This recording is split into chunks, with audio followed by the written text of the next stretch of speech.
Sorry to have to stand in front of the people here. I'm Shanna Goodman. I'm the Executive Director for Pottawatomie County Economic Development.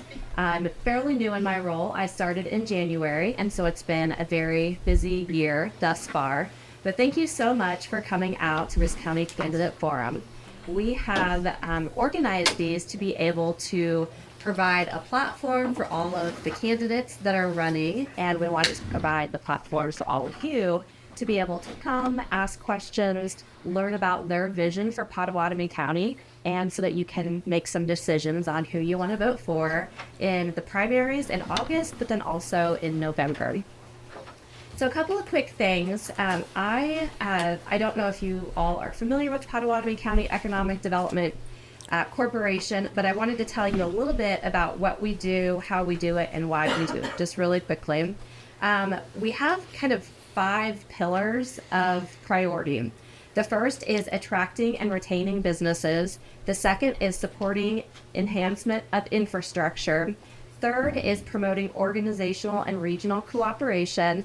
Fourth is aiding in the development of small business. And then 5 is assisting in development of workforce. And how we do it is kind of three ways. We advocate, we inform, and we connect. So this event and our series of 5 events kind of demonstrates how we do that. And then why we do it is our vision statement, which is countywide economic prosperity through partnerships. And so we strive to always collaborate and partner with organizations in the community and with our elected officials just to help create the best Pottawatomie County that we can, because we all love living here. I don't know if you've heard me speak before, but if you have, you've heard me say this before. If not, you haven't. But my goal, and many of the people I work with, their goal is to be able to maintain and create opportunities so that if our kids, our grandkids in the years, decades to come want to come back to live here, there are opportunities. There are jobs, there are houses. That's kind of why we're all here. So thank you again for coming. This is an important year for elections for our county. You're probably all here because you know that, and that we are moving from a 3-member district to a 5-member district. So that creates a lot of extra space and opportunities for some different visions to come into play. Thank you all for running. I know that this is no small feat, and there's a lot of work involved, and there's a lot of gumption that it takes to, put yourself out there. So thank you all for doing that. One quick thing, primaries are August 6th, which is important to do that. I do believe that mid-July, July 16th or 17th, I think is the final day to register if you're not already registered. So keep that in mind.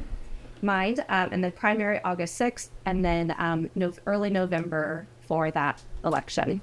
And with that, I'm going to turn it over to Corey to moderate this.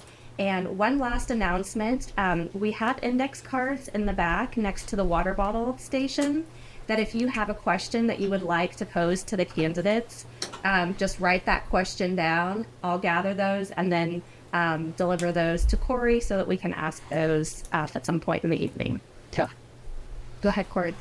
Thank you all for being here and taking part in the process. Thanks to our candidates for submitting their application to serve the public. Public service is an honorable job, and not everybody has the guts to even attempt to try it, much less follow through the campaign. So thank you for being here tonight. You obviously care about your community, your commitment to your families, churches and schools, and the local business partners that make all this possible. Thank you all for coming here and being part of this process here tonight to educate yourself about the candidates and their where they fall and where they stand. I'm a firm believer that local elections are some of the most important elections and also some of the ones that don't necessarily get all the press. So thank you all for being here and being part of it tonight. So when they asked, hey, will you help moderate these things? I was like, yep. And then they went 5 districts this year, and I was like, oh, that's right. I remember signing that petition. So it's going to be a little extra work, and I appreciate especially our attorney and sheriff's candidates who get to do this 5 times, not 1 time. So they're putting in a little bit of extra work. If y'all run out of breath, it'll be fine. So the way that we'll do this tonight is we're going to give everybody a chance to make their opening statement, introduce themselves and why they're running and why they think that their platform is important. We'll give you 3 minutes for those. We'll run through some existing questions Those will be 2-minute answers. We'll do a 3-minute closing statements from everyone, and then we're going to go to Q&A and try to make sure we have enough of that time left. And then at the end, it's important too, sometimes you're able to ask a candidate one-on-one. We'll try to leave a few minutes for that. Last time we did this, we got chased out by a Kansas hailstorm, which I think we're going to squeak this one in to the wire. So we'll see. We'll see. So I think what we'll do tonight to start, we'll go ahead and start with our introductions, and we'll start with our county commissioner candidates, and we'll start all the way down at the far end, and then we'll just work our way around. So 3 minutes to introduce yourself and why you're running tonight. Well, thank you, everybody, for being here. My name is Judd McCormick. I'm currently on the St. George City Council as well as the Pottawatomie County Planning Commission. One of the main reasons why I'm running for the new district here in District 4 is during the course of being with the St. George City Council, I started attending multiple meetings with the East Manhattan Gateway Project as well as the Highway 24 Safety Corridor meetings. In the course of doing that, the main purpose I was going to those was just really to kind of get feedback, to bring back the city council, bring back to the people who live here in St. George, and kind of let them know what is happening in and around the county and the community. In the course of doing that, I realized that there's a lot more happening than just beyond our city that I wanted us to be involved in. The new district being just St. George Township with a lot of it, including the city. I really wanted to expand upon that and get more involved at the county level. So that's actually why I started on the Planning Commission as well, because I just wanted to be involved anywhere I possibly could to be a voice in the room and to be sitting in that room to make sure that there was representation of not only just our city, but also our district at that point in time. So I kind of got encouragement from others in the area. They were letting me know that I really didn't need to be a part of those meetings, but they appreciated me going to them. And so I just kind of spurred me on and to want to do more for the county. And so that's why I'm running for the county commission, because I just want to be a voice in the room. I want to hear what's happening and try to be representative of our area. My name's Mike Kerwood. I handed out sort of my background, what I've done. I worked for the Union Pacific for 38 years.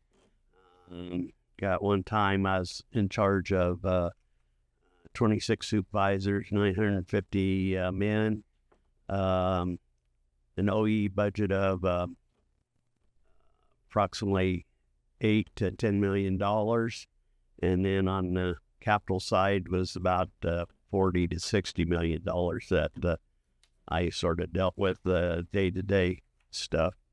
I started a job briefing book that went over the whole railroad because we kept having problems with people not knowing what to do out there.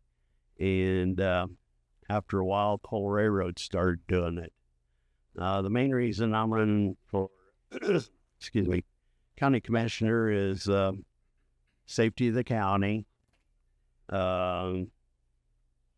direct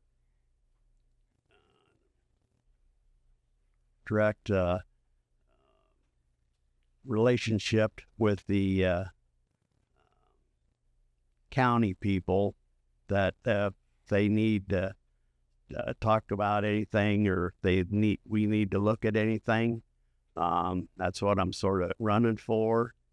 I've done just about everything there is to do, and I know some of the roads and infrastructure of the roads need a lot of attention, and like Highway 24, something needs to be done about that. And I was going to maybe later on propose a run around Manhattan, because the people who live out here and you drive through Manhattan to the base or whatever, it takes you forever to get through there. And the more stoplights that they're putting out in this area, it's going to be more crashes. So anyway, I'd like to try to eliminate that and get people home safely, and hopefully between us and the cities, we can work as a team to get everything working as one. It's like a tornado that they had, that everybody worked together as a one unit. So anyway, I appreciate your time, and this is sort of new for me. I've really never done this before. So anyway, well, thank you. I prefer to stand. Sorry, I'm in a little bit of pain. I'm a carpenter by trade. My name is Hans Christian Tessman. I'll try to give you a little bit more background. I was born 1965 over Memorial Hospital here in Manhattan, which is now Lafine, I think, or something like that. And I was ferried away to San Diego, back and forth, went to Lee School here, I think maybe 2 years, difficult to know. That would have been about 1971 or 2.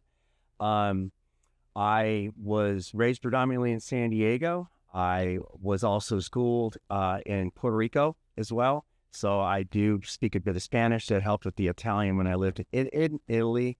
But I came back here specifically because we knew we had a church family here, which I'm part of now. I'm also on a preaching staff there that's been rotating for the last several years. I put that out there because predominantly you must know that when I make decisions, I'll be making them because we all answer to a higher power. And I would want you to know that right off the bat. So we came back here in 2004 because we left San Diego. I was able to go back after being abroad, I would say, 12 years in New York City, Manhattan as well, Hell's Kitchen. Got some stories there, won't share them now. But I basically came back a broken man. My lovely wife, who I married in 2000, was back in San Diego at the same time. I'd known her since I was 11 in the same congregation. So that background, giving you that, we came here in 2004 basically to get out of California to raise the kids and the second set of kids as well. In 2007, approximately 2006, Kendall came to me. She was the police chief here and said, "Hey, would you like to run for mayor?" And I said, "Sure." Who am I running against? No one. Because back then, nobody really wanted, this is my version, a lot of people want to make votes, but they don't want to take responsibility and manage. And so I went ahead and did it. I said, well, I've done some management here and there, and I care about people. And so I, of course, won because I was unopposed. What they normally did was the person who got the most votes was automatically the mayor, and then everybody else kind of stepped up. I served 4 years. I lost re-election by 8 votes because, in my view, I applied law across the board. There was already on the books since the 80s. Had a 4-year hiatus, obviously, because I didn't make re-election, but I was asked to serve as P&Z chair for 5 years after that. I stepped down because it was proper to do so, and also you're only supposed to serve a certain amount of time. I'm a builder, like I said, by trade. I started that in 1987 in New York City and also in Brooklyn. Got to do old stuff, new stuff. I'm happy to do this again if I can. I did run unsuccessfully 2 years ago for the First District Commissioner, and I would ask for your vote now. I have a lot of experience also in entrepreneurship. We owned and operated the last restaurant that was in the airport here before they demoed. And I did that mainly because our son passed away in 2011, crossing Flushing 24 here, going to school that day. And so I will always fight for safety on the 24. I was part of the 2009 corridor study. I'm talking too much now, but I'm giving you an idea. I'm vested in this community, both alive and in the past. Thank you for your time. One thing, Nick, I don't think we mentioned that before. We have to keep it. Yeah, we call them to us. We should have announced it earlier, and everybody's doing great. Sorry, Just FYI. it's a long story. I'll get us back on schedule. Okay, man. My name is Gary Yenzer. I've been in this district for since early 80s. I have run as a county commissioner and have served 4 years as a county commissioner here. I see some of my fellow people I worked with. Basically, I'm retired. I do work part-time for Dares Incorporated. I haul fuel for them. I also work for the school district as a substitute bus driver. Basically, I can't sit still. I gotta have something to do all the time. I tried the retirement. I worked 35 years with Riley County, finished up as the hazardous materials coordinator there, and then come home and just sit. Didn't have nothing to do. I went nuts. So I'm back. I like to work. I like this community. I like the county as a whole. When I served the whole county. I didn't just serve District 1, which it was at that time. My phone was always open. Call me anytime. I always visit the people that had problems within the county. My three back then, and still is, my three main concerns are I like to take the sheriff's department. I like to sponsor the help with the ambulance society and the fire department. I served 17 years here in St. George as a fire department. I started out as a grunt and ended up, I was the fire chief for the last few years. As I say, I'm a community person. I won't turn down anybody that calls me and says, can you come over and ask me to, you got a pothole or something, why is this bridge not being opened up? Things like that. I still get calls like that. And I haven't been able to get the answers yet. Hopefully, if I'm elected, I will serve. And like I say, my phone's, and I'm open for anybody that volunteers wants to come help or call me, and I will make sure I always return the calls and do what I can. Thank you.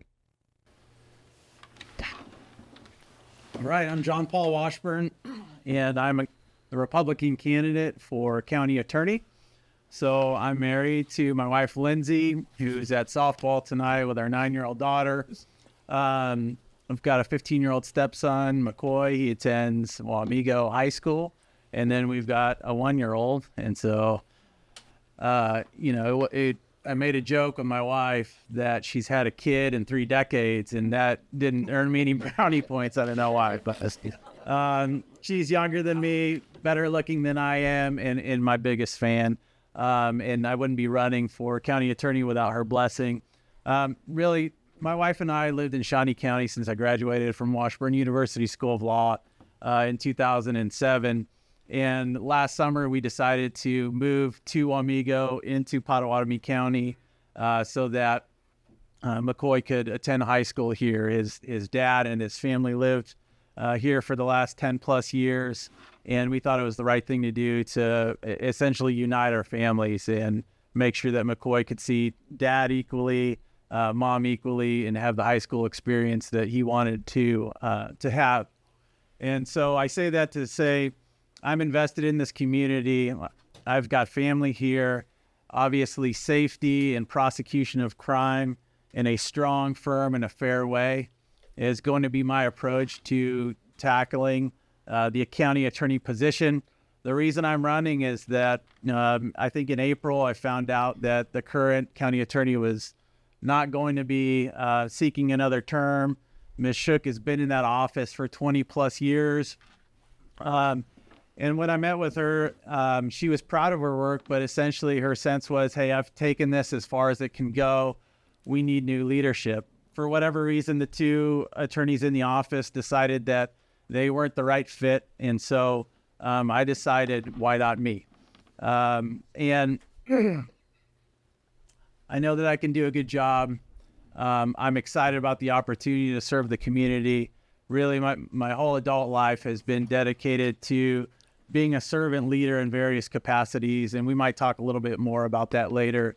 I know that y'all are probably here to not hear attorneys talk and to listen to the commissioner candidates, but I want to share a little bit of my heart with you tonight. Thank you very much.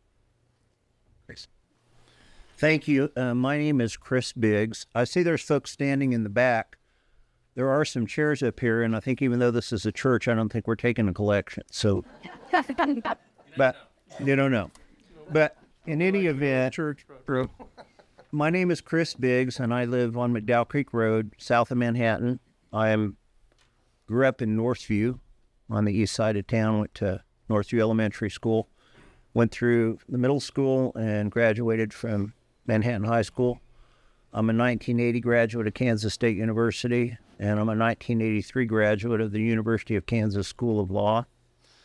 I've dedicated my life to public service. I served as the Geary County attorney for 4 consecutive terms. I lost a close attorney general race to Phil Klein, and I was appointed to be the state securities commissioner, which I did for 7 years. And in that capacity, I prosecuted securities fraud. I've got a lot of jury trial experience. I'm a member of the bar of the Kansas Supreme Court, the District Court, and also the U.S. Supreme Court. I've probably done 100 jury trials and successfully handled about 25 or more homicide cases. I was the outstanding prosecutor voted by the County and District Attorneys Association for my work on a case where a young man was killed by some Rottweilers as he was waiting for a school bus over in Milford. And the bottom line is this is a job that's very difficult and it requires professional expertise. You may not always have a homicide case or a serious sex crime or a level 1 fentanyl case, but just like tornadoes, they're going to hit. And when they do, you need to have somebody who's in a position and has the experience to handle the job. I will also let all of you know that I'm someone that's been dedicated to public service. And when this job opened up, I recognized that this is basically what I've done most of my life. I've been 25 years as a prosecutor in Geary County and in Shawnee County, and I've lived in this area my whole life. I've been paying Pottawatomie County sales tax for probably 45 years, and I did that at a haircut just today. So, and I look forward to have the opportunity to serving you, and greatly look forward to going out and meeting people during the course of the campaign. And I will say that I plan on running a very positive campaign. I think that's important. I think people are tired of divisiveness and negativity. And so I'm going to run a positive campaign, and I'm running based upon my judgment and my experience over the last 40 years. My name is Derek Sada. I'm a Republican candidate for Pottawatomie County Sheriff. A little bit about myself. I live in St. Mary's with my wife and my 3 daughters. I have been in Pot County for 12 years. A little bit about my background. At 17 and a half, I joined the military. I fought 2 tours in Iraq. I'm an Army veteran. Once I got out of the military, I worked for the Miami-Dade Police Department in South Florida for about 2 years before moving out here to Kansas. I worked at the Riley County Police Department. I was a detective for the Sheriff's Office for 2 years, and then my latest role, which has been the Police Chief of St. Mary's for 6 years.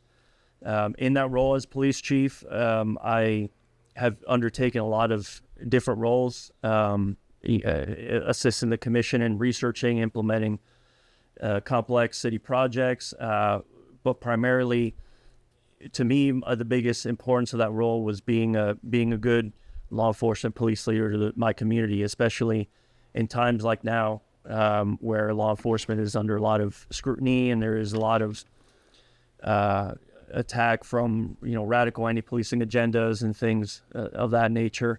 And the reason I'm running is because I want to continue to take that to a larger level. I enjoy leading men and women in uniform in order for them to achieve excellence and run a very good, respectful agency. Even though I lead and do a lot of administrative things at the chiefly level, I still very much find it very important to continue to be at what we would consider the patrol officer level, being the officers that interact with you on a daily basis, and what that looks like, and how do we lead that next generation and continue to strive them to be a good agency, and especially officers that understand the importance of guarding our constitutional rights and making sure they're in the forefront of preventing crime and fighting crime here in our local community. So thank you very much for your time. I'm Doug Adams. I'm the current undersheriff here at Pottawatomie County. I've been with the sheriff's office for 22 years. Back in 2002, Greg Riot offered me a job full time. I jumped at the opportunity and haven't regretted it since. Not my wildest dreams did I ever think that I would be running for sheriff. I just preferred to work at each position, work hard, do the best that I could. Started out as a school resource officer, went up to be a detective after that for a little bit, then went on to be a sergeant, a lieutenant, and then a captain over investigations before Shane Yeager was elected as sheriff and asked me to be his undersheriff. So for the last 4.5 years, that's been my role. It's a role I've taken very seriously. I believe strongly in community engagement. We are only as good as the community we serve. We need to be out there. We need to forge those strong relationships. We just recently got done with an act of violence training here in the city of St. George, and those help to reinforce those bonds. We work with school officials, we work with city officials, we work with our EMS and fire partners so that we're better prepared if we ever have a tragedy that occurs. A little bit on the personal side, I was born in Colorado. My dad was in the Army. I was born at Fort Carson. Very quickly we moved here about the age of 3 to Fort Riley, and he decided this was a beautiful area and he wanted to raise his family here. So we retired from active service, and this was home. Like I said, back in 2002, I joined the sheriff's office, and back in 2003, married my wife, Michelle, who's in the audience tonight, along with one of my children. My newly minted 15-year-old son, Noah, is behind her. He wanted to come tonight to see what all the hubbub was about.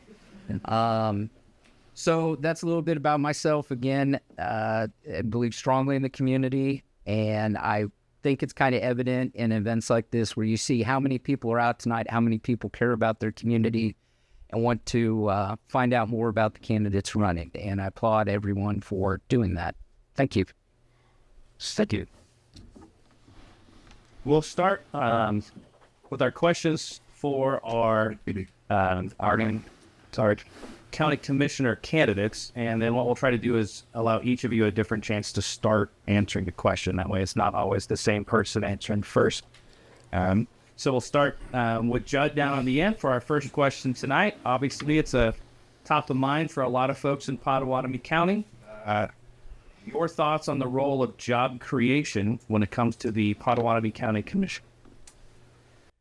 I think one of the primary roles is to work with an agency such as EcoDevo to kind of be out there and working with entrepreneurs, working with the municipalities, really trying to get an idea from the constituents on what are some of the gaps in some of the services and some of the industries that you would like to see.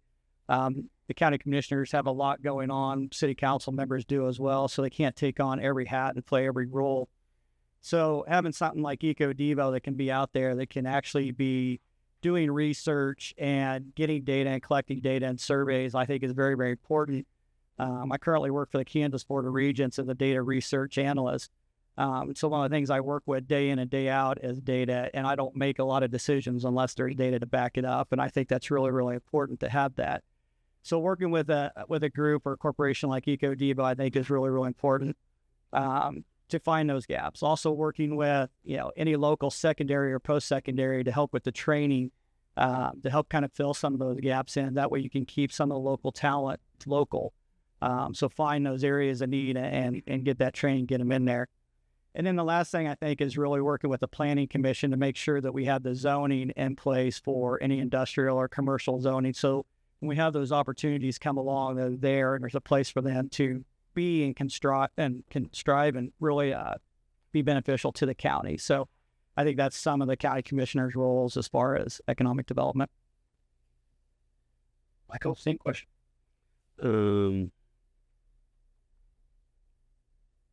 Everything that I've looked at,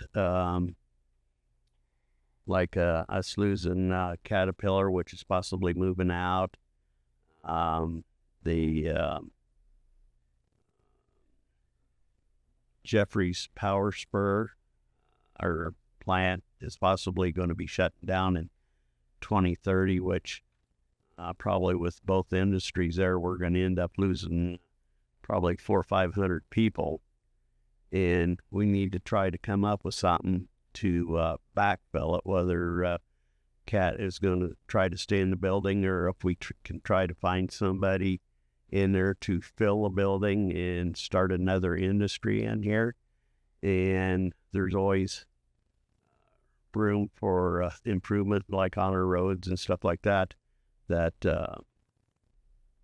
which is sort of a total disaster right now. And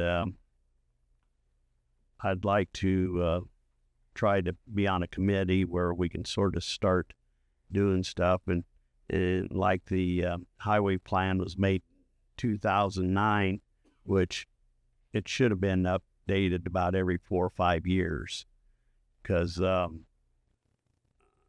when you do it 2009 and it's already 15 years, you're light years behind, and the traffic isn't getting any better. So anyway, I think we need to look at our infrastructure to become better and more safely for the people that drive to work every day. I'll sit down. Sorry. Up and down, you need mom and pops. Apparently, about 60% of businesses are mom and pops, or how you want to say that, familial owned.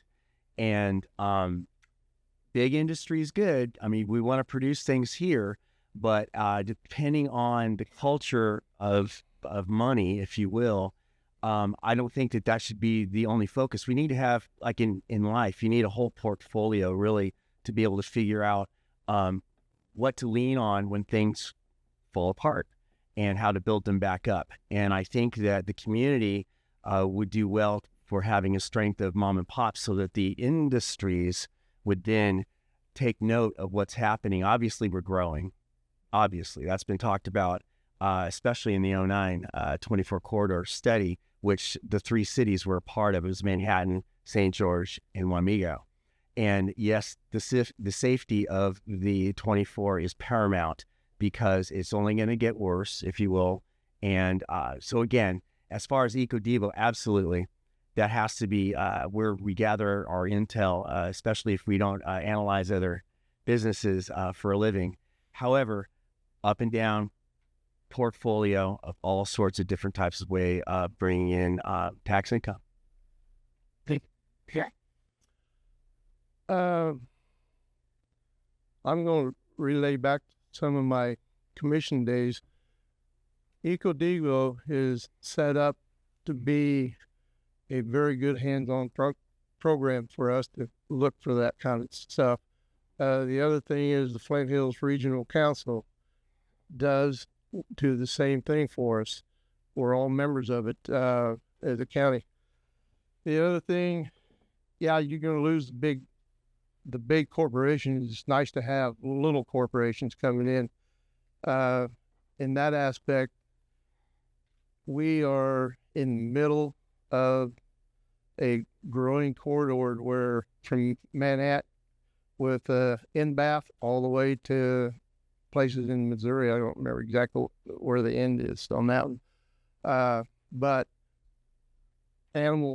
we're in an animal corridor, and there's a lot of industries and small industries and large industries that feed off of NBAF.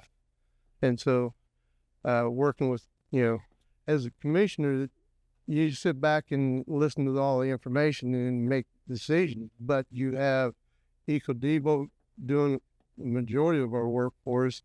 Flint Hills Regional Council is doing a lot of our work for us. There's other places, other organizations that do stuff like that for us.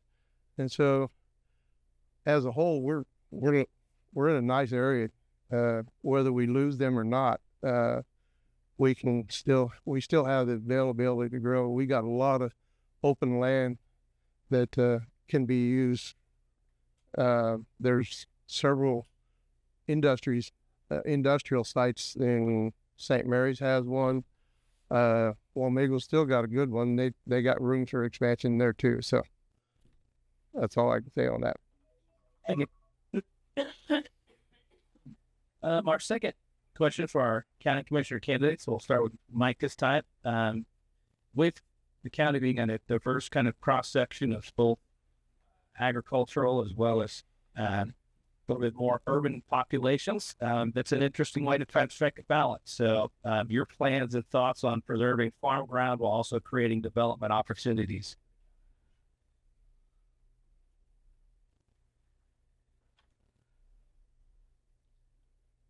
One thing is land use development, which is a plan to keep our farmers working in agriculture, residential, commercial, and industrial zones by strategically designing areas for development with preserving farmland in aims to create harmonious balance. Prevention of open space. There is a lot of areas that there is a lot of open space. We need to preserve the open space, natural resources, agricultural land, and encourage the use of conservation, easements, green belts, and other tools to protect farmland. Economically, we promote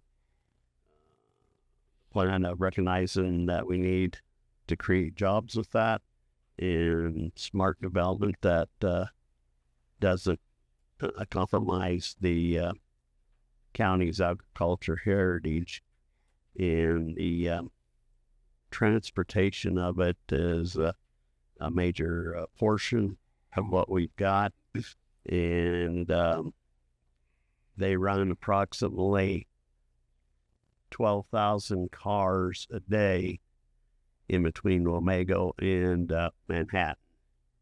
So anyway, we need to preserve what we can and try to get our corridor 24 fixed.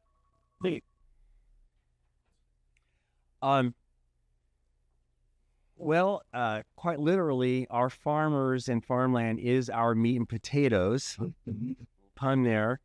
And therefore, that has to really be the main focus. Strip malls come and go. I'm not into strip malls. They're demoing things like that, even in Manhattan, to make way for certain things as well. So anything that would support NBAF is always good. I'm not exactly certain as to what's going to happen with Scorpion or not. But either way, again, farmland, yes. These, I'm not exactly sure what the update was after the 24 corridor study, but there are areas set aside for any sort of growth like that. It just has to be controlled. It has to be not given away necessarily. No taxes for 10 years and then they vacate the building. I don't think we want to see that happen. So again, you're absolutely correct. Farmland is paramount. We need it to survive, and also it is culturally familial, awesome thing to be around, to see how those people work and that they provide for us. Thank you. Jerry? Yeah, we do have several small industries already here, but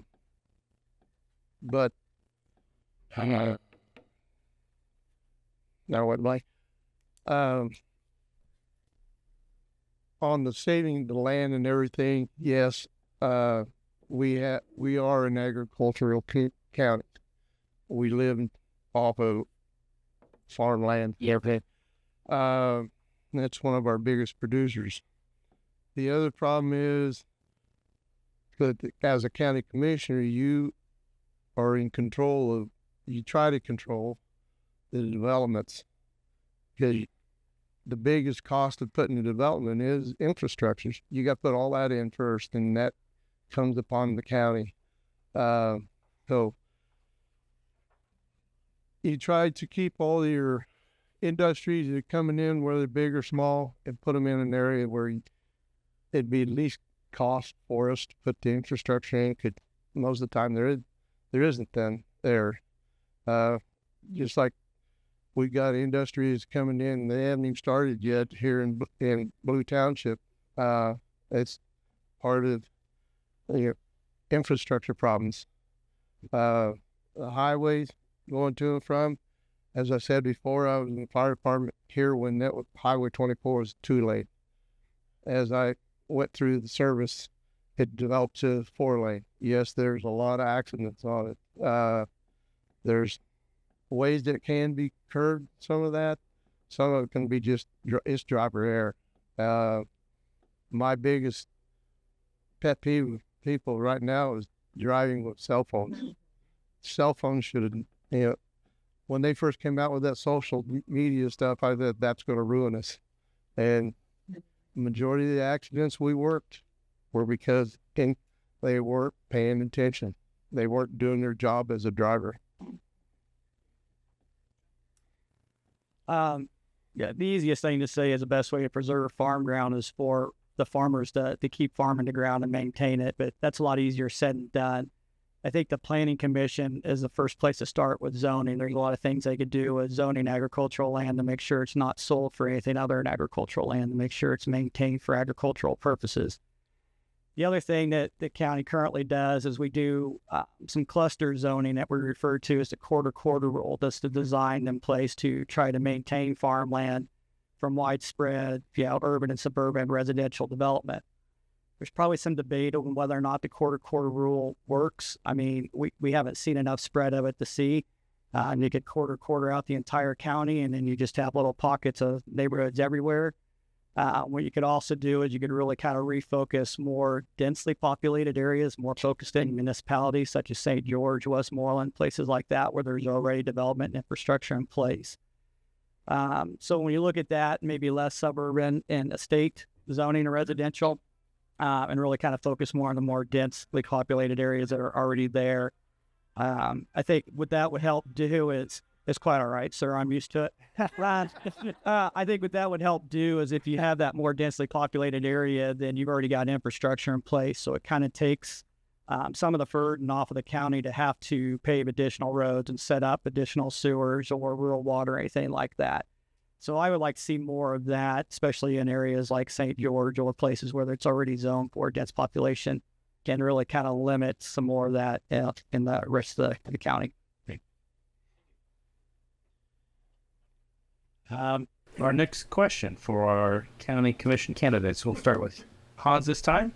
And try to remind everybody to speak as loudly as you can. I know we've got fans and stuff and everyone in the back in this room isn't really built to sit in a way that's built for that. Acoustically, Use your outdoor voice if you can. Given Manhattan's continued expansion to the east, it's an interesting balancing act between the expansion of Manhattan and growth and the interests of the rest of the Pottawatomie County's relationship with the city of Manhattan. In your opinion, what should that relationship look like, and how can we improve it? better. That doesn't mean that you necessarily badmouth what's happened or totally disagree with certain aspects. We are going to grow because that city and anybody who comes into it needs us. They need to come this way. This is where when I build something, I either fix it first. My boss has a lot of properties, and so we fix first. We make it work first before we tear it down and rebuild now at a huge cost. I think the relationships need to be maintained, but you always keep those who will benefit more than necessarily you will at an arm's length. You need to let them know that they need to spend money as well. And the understanding of the infrastructure, it does bear upon the county, but they need to be held to a standard of when you come through, that you need to be helping with that. And also, I think that we're not reaping the benefits tax-wise of certain things to this point. So yes, they'll be coming this way, but it should not be a bigger Manhattan. It should be, here's Manhattan, and here's St. George, and here's Lake Elbow, and here's Wamego. I don't want to live in San Diego again. I don't want to live in New York City again, and neither do any of you. You squash 8 million people into 5 boroughs, and then 1 million coming through Manhattan, which is a 14 by 4 mile island approximate. You don't want it. So you have to control it, and they just need to be part of the building and getting to know one another process, just like we're talking about, and not just take over. Here. Yeah, to expand a little bit on that, the relationship with Manhattan, they are basically in a hole. They can't move. They can't go south very easily because college owns all that ground. They can't go west to Fort Riley. They try to go northwest toward Riley, but that's a limited. There they have to put in infrastructure. And they don't want to do it. They like to come out this way. Granted, we're paying for the water, we're paying for sewer out here. That all goes to Manhattan, but we can control that. We can work with them, but if they want something and we want something, you got to work together to get it worked out. There's a lot of areas that we can have here, but the other problem is everybody keep moving out towards St. George. We need another entrance into Manhattan. And back when I was on the commission, I used to bring that up at all the city, county meetings, and I didn't get very much a good response from that. They don't want to do it. I don't know if they've changed over the years since I've been off, but reason I really wanted to go back onto the commission, try to get on the commission, is because of that they're talking about growth again. I was in on that with the fire department and as a county commissioner when they were doing that Highway 24 growth program. So I see the situation. We have infrastructure, but we got to pay for it all. Manhattan's not going to give us any money for that. They know our county. So it's got to be a give and take with them. This might blow Hans's mind, but I agree for the most part with Hans. I think we should have a mutually beneficial relationship. Like Mr. Ninja said, Manhattan's they have geographical limitations. I mean, they have nowhere to expand. Their only viable option is east in Pottawatomie County, and the county really has very legal recourse that we could do to try to slow that down. But what we can do, again, I said when I first started here, when we first started talking tonight, is I wanted to make sure that there was somebody in the room when conversations were happening about what was going on in Pottawatomie County. And that includes, East Manhattan Gateway Project. That includes what they refer to, I believe, as the Blue Township urban growth area. I've already had conversations with Manhattan's mayor as well as their senior director of community development. And one of the things I asked them was, where they see a relationship with Pottawatomie County, and is there a chance for a joint committee between members of the commission as well as members of Manhattan City Council, or anybody that's a part of those urban growth areas.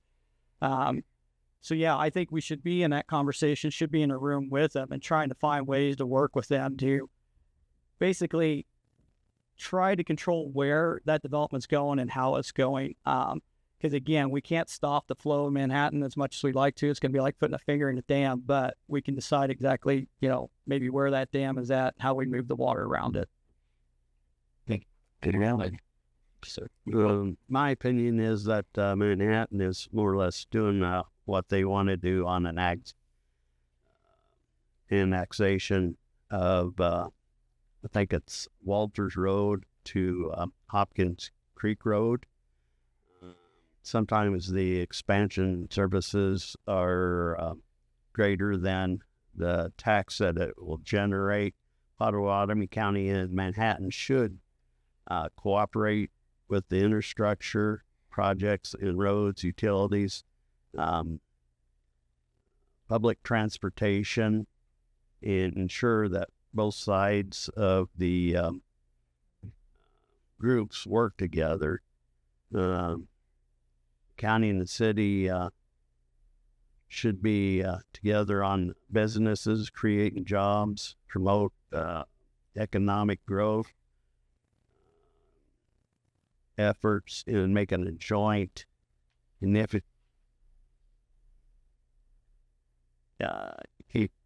efficiencies in workforce development can enhance the region's property.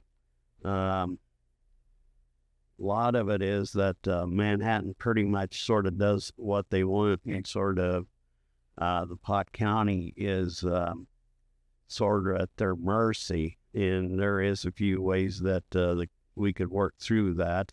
And Manhattan should have the infrastructure, which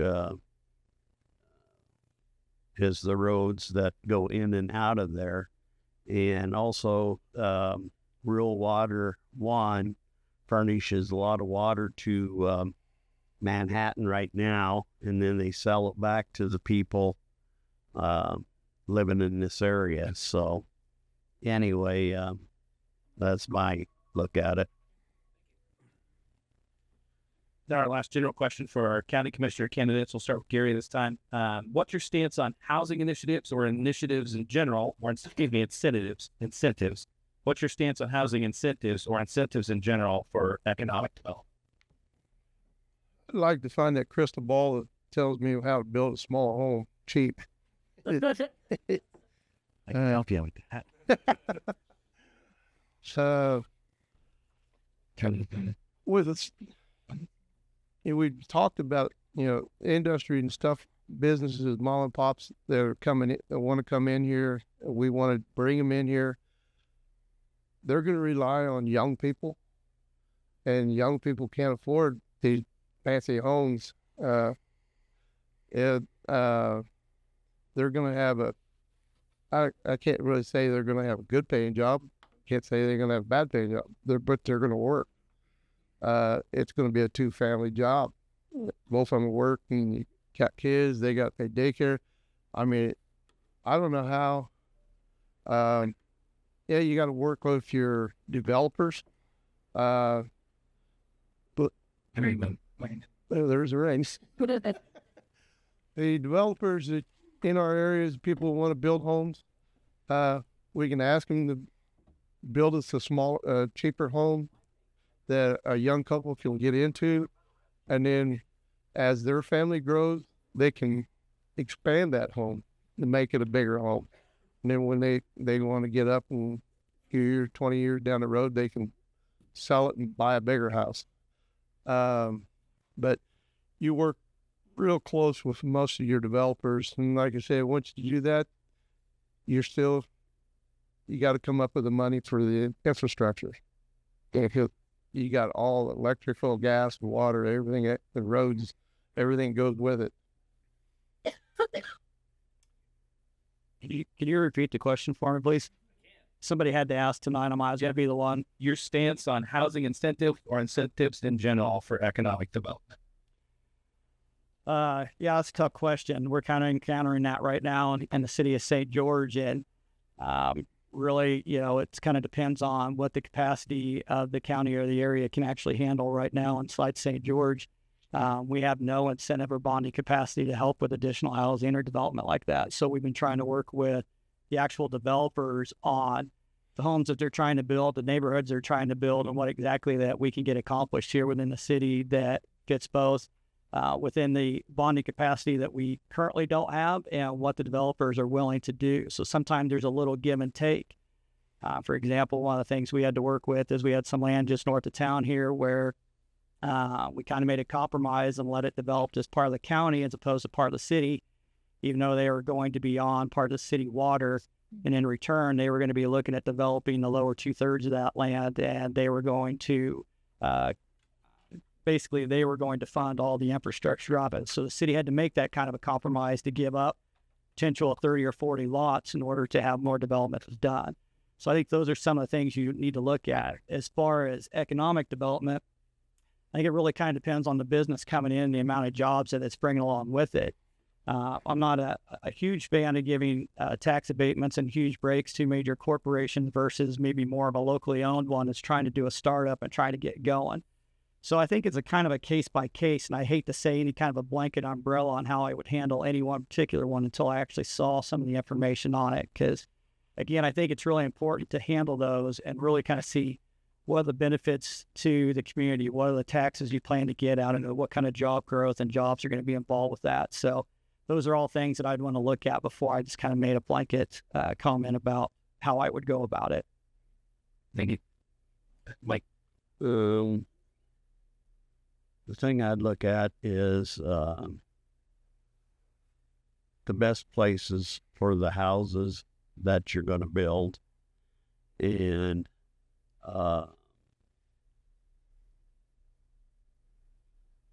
the electricity and the power's going to go up quite a bit. And another thing we should look at is the water, because water is a very valuable resource that we have. And the one thing that's going good for Pottawatomie County is the median household income is $85,000, and the state is about $68,000. So that is sort of a good incentive for, the housing market, that they're making about 15,000-20,000 more than the average person in the state. And another thing, if they start doing a lot of these subdivisions, and I brought it up to county commission, once we get a subdivision established, we need to have some codes where we keep it up to look like a nice area, instead of having my area over there, they got goats and chickens and turkeys and all that stuff, which should not be in a subdivision, especially where there's $400,000 to $700,000-$800,000 homes. And that's sort of my pet peeve. Then, like junk vehicles, of course, I shouldn't say much. My house is sort of messy too, but anyway, At least you're being honest. Anyway, that's my look at keeping the area where it looks nice and where it will draw people. Portfolio again. We need to fix what we have. We need to allow owners already to fix what they have. We need to allow them to do additions on their homes at a nominal cost by not overly taxing, because ultimately Pottawatomie County is going to come in and tax them anyway. You put a shed up, you put a chicken coop up, I hate to say it, you paint your house, and they're going to come in and they're going to reap the money that they need to. I am a builder again. I work for a man that refuses to let a house die when in some cases it maybe should have. However, once you pull something down, you don't get the same back sets. You don't get all of that you had in that home. As hard as it is for people to hear, you need trailer courts where you can have them. You need those people to be able to live in them. We do have codes to keep things. In fact, this city is very good at upholding the codes and creating new codes to reap. So we reap the benefits of having a cleaner area, if you will. But as far as cost for building right now, we are in the worst case scenario for building houses and keeping the cost down. I know this for a fact. And when you do get a bigger house, and I know this also because we built a big one that was built for either the family gets bigger or you turn into a business like we had for the bed and breakfast up here on 2nd. But I overbuilt, and that, just to give you an idea, that house, $10,000 a year in taxes. So, incentive, we just need to work with those people and let them fix their homes, let them do additions on that. So maybe their kids are coming back to live, and then they pass on and they take over that house. Thank you. Okay, we're going to shift things over to the other side of the room. So he's off the hook for a little bit. We'll go to our county attorney and our sheriff candidates. Felt a little bad. You guys get to do this 5 times tonight. So I really feel like Doug got to answer all the questions last time. We'll start with you this time, Doug. But maybe it's not a good idea. I don't know. Oh, no. We'll wrestle a little later. You guys did a fantastic job last time. And again, I thank you for being here and what will be multiple times answering some questions to get in front of different audiences, folks. But we'll start for all of our sheriff and attorney candidates. In your opinion, what's the top crime-related issue in Pottawatomie County, and what plan of action would you have for it? I'm going to go ahead and stand because I'm short, so it's hard to project the people in the back there. So, right now, what I see as the number one crime-related priority here at the sheriff's office is our fight against drugs. Just today, some of you may have seen, we had a successful drug search warrant with the Wamego Police Department in Wamego. Multiple people went to jail. So we feel pretty good about that. It's a lot harder to work drug cases now than it used to be. Everybody has a doorbell camera. Everybody is paranoid. They have social media. They're always checking for stuff. So we have to try new things. We have to look at different ways for us to develop intelligence and different ways for us to be able to get those the information necessary to get a search warrant. Drugs in this county, we don't live in a terrible area. I'm not saying that by any means. I know very well how many drug tips we get, and we investigate those, and sometimes there's just not. Somebody just was a little suspicious. But it's here, and especially everybody knows about fentanyl and the dangers that come with fentanyl. Unlike any drug we've seen before, that can be a death sentence after one use. All our officers carry Narcan, not just for ourselves, but for citizens. We've had to use it on citizens before. So these drugs are here in the community, and we need to fight back. We need to do it in a variety of ways. This affects people steal to make money to buy drugs. They do bad things in order to buy drugs.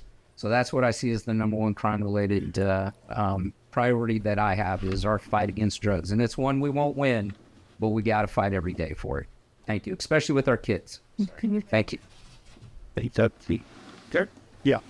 No, I agree with Doug. One of the biggest is definitely substance abuse. As I've ran my agency, that's been one of the biggest things that I have prioritized. We've actually specially dedicated and trained a narcotics officer within our city who works those kinds of cases. Working them very diligently, going after dealers. We've had when I go to these, I bring with me a number of wins that we've had in the last 3 years that I've been chief there. Just in the last year, we had one case that we were able to get a 24-month prison sentence in which we were working with Muncie County and other jurisdictions on. Another one, distribution within the 500 feet of a school, which was 36 months. An additional case, which was further out 3 years ago, that we were able to obtain another 48-month sentence, building really good cases against drug dealers in our communities. The other big one was, which I'll add on, which is one, I think it's a bigger issue than what's being talked about, is sex offender registration. I've worked for agencies that have actually gone out and proactively done these sex offender registration checks. Believe it or not, I was in a training event not too long ago with KHP, and they were explaining since they're kind of over, as far to explain it simply, but basically kind of that information and kind of holding on to that, and also a state agency that looks into those violations of those. Violations are very common, especially in the digital age. These sex offenders, they're getting handles, and they're getting the ability to get on the internet. That's a potential for crime in our community, and that's also potential to really prevent that crime, especially keep our children safe. So those would be the two big issues. Rest. See. Sorry. Well, first of all, we do have a tremendous problem with drugs. When I was Geary County Attorney, I started a drug task force and also implemented a victim witness program. And I don't know how many of you have been to Junction City lately, but of course it had the reputation as being a very wild town.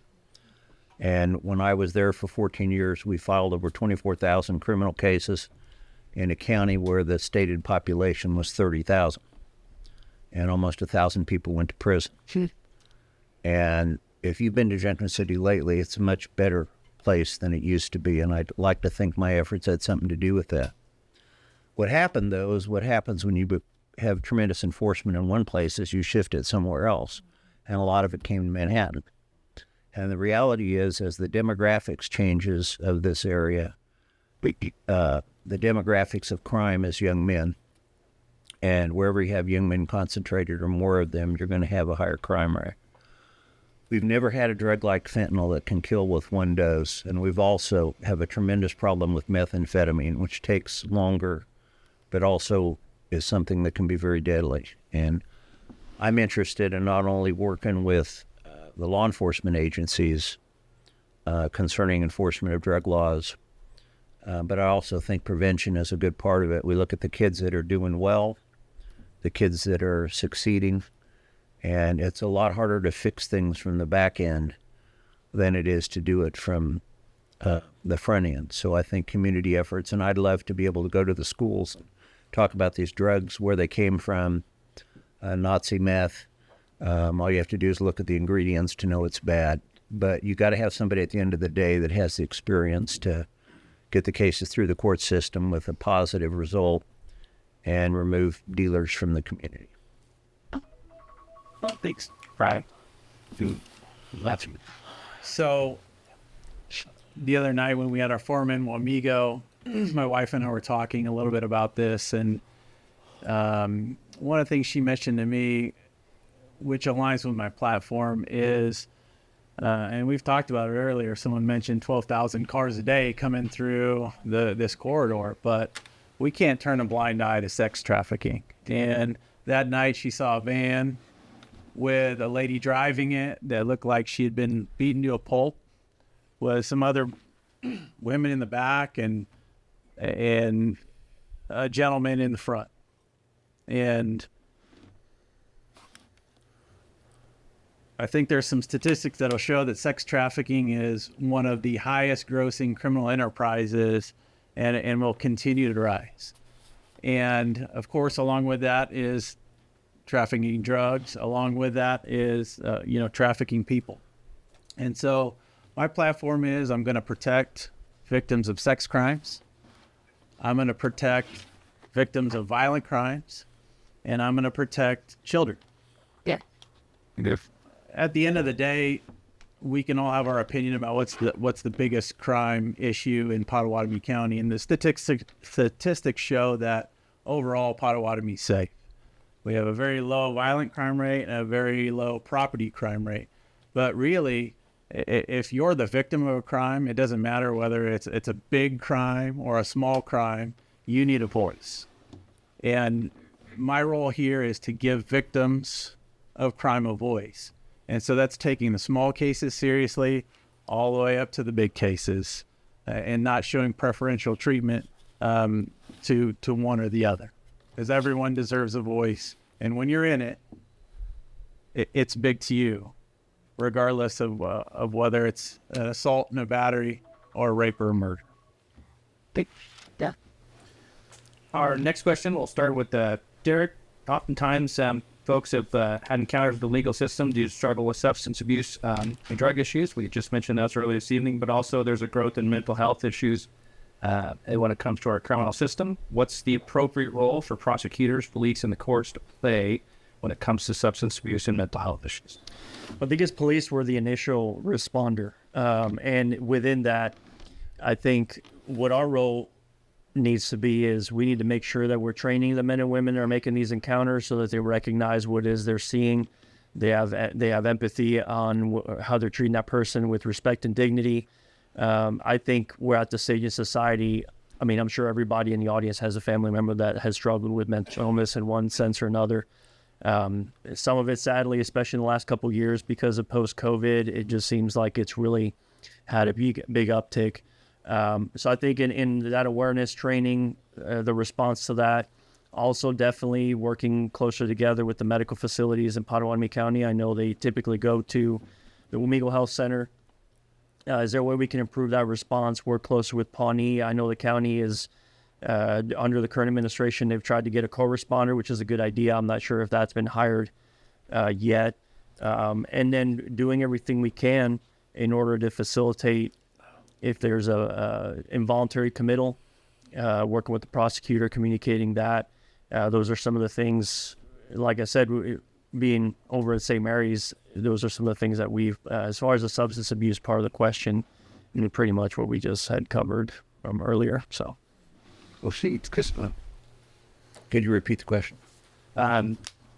Your opinion on the role when it comes to prosecuting police and the courts, when it comes to substance abuse and mental health issues. All right, thank you. First of all, a large number of people that come through the criminal justice system are people that are addicted. And it's a problem that's pervasive. You know, it was prescription drugs, and then it was something else, and it's something else. And the courts are in a position where they can finally have some accountability for folks for their addiction. And for many property crimes, up to, level 6 crimes on our grid, they can have an opportunity to get drug treatment as ordered as part of probations that they're going to get anyway based on our guidelines if they have no criminal history. So I think you're in a position as a prosecutor to give people the opportunity for treatment, and the general consensus is people have to hit rock bottom before they're willing to overcome their addiction. And sometimes it's the prosecutor's role to help them reach rock bottom and take advantage of that circumstance where they can have the opportunity to change their lives. You can go through treatment, and if you're not using, again, that's a success, but you will be an addict for your whole life and susceptible to that. Mental health-wise, we've had a tragedy in this state over the years. We closed mental hospitals because they weren't working. Rather than fixing them, we had mentally ill people in the communities, but we didn't fund the programs. Right now, people have to wait 60, 90 days to get an appointment with Pawnee Mental Health. And if they were released from a hospital, they run out of pills before they get a chance for that appointment. It's just a revolving door. Somebody who's found to be incompetent sits in the county jail for a year waiting to go to the Larned Hospital, maybe with or without medication. So there are things that definitely need to be addressed. And I think a prosecutor is on the forefront of having an opportunity to interject things that will help in that circumstance and provide motivation for people to change. Thank you. Sure. So a lot of times what we see is that people that have mental health issues, if they can't get access to services, what do? They turn to the alcohol, they turn to the pills, they turn to illegal substances, and often it exacerbates the mental health problems. And I think all of us in the room probably know someone that has mental health issues. My brother is a drug addict, and he's a schizophrenic, bipolar. And so, I've lived this out. And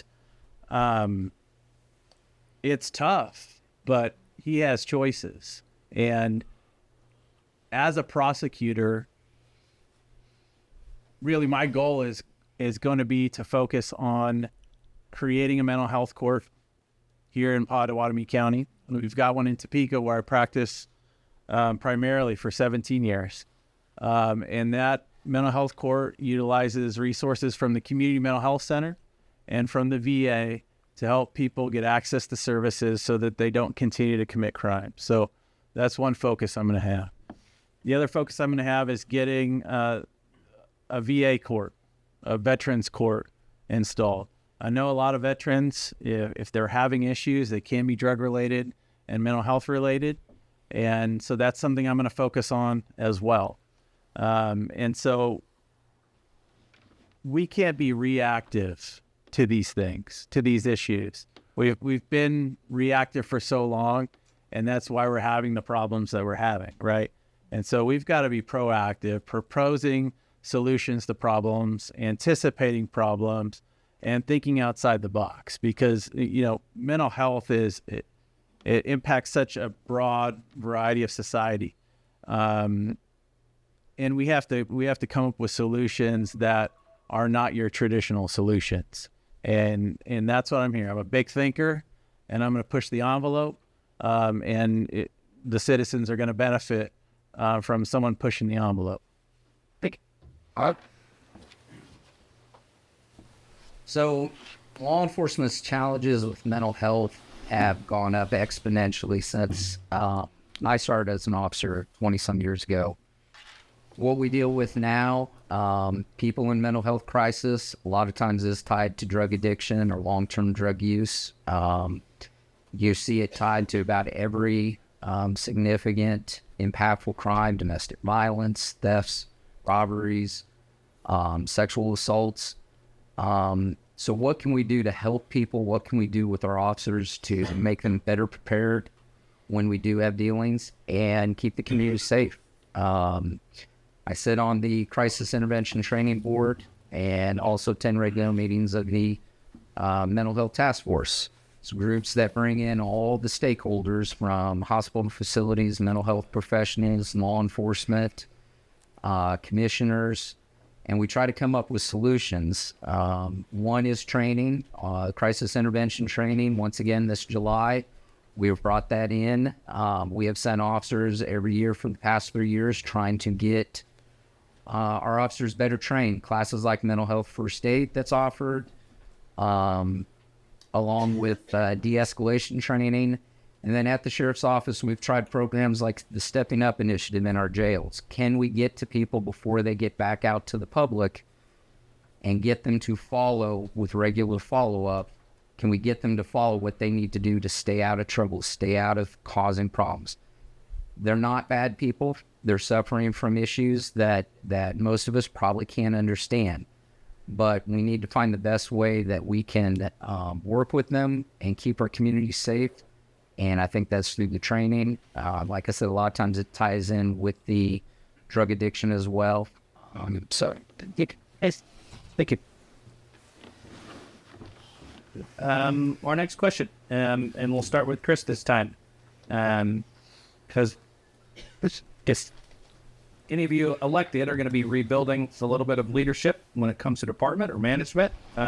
Could you tell us a little bit about your idea when it comes to your leadership or management style and how that would apply to building a team or recruiting new great candidates and employees? Well, first of all, I've been involved in managing offices for a lot of years. I'm 65 years old, and I've supervised agencies with as many as 100 people and also small offices. And I like to lead by example. I'm not a prosecutor who says, here, go try this case. I'm the individual that takes the tough cases. I run towards the fire. I always have.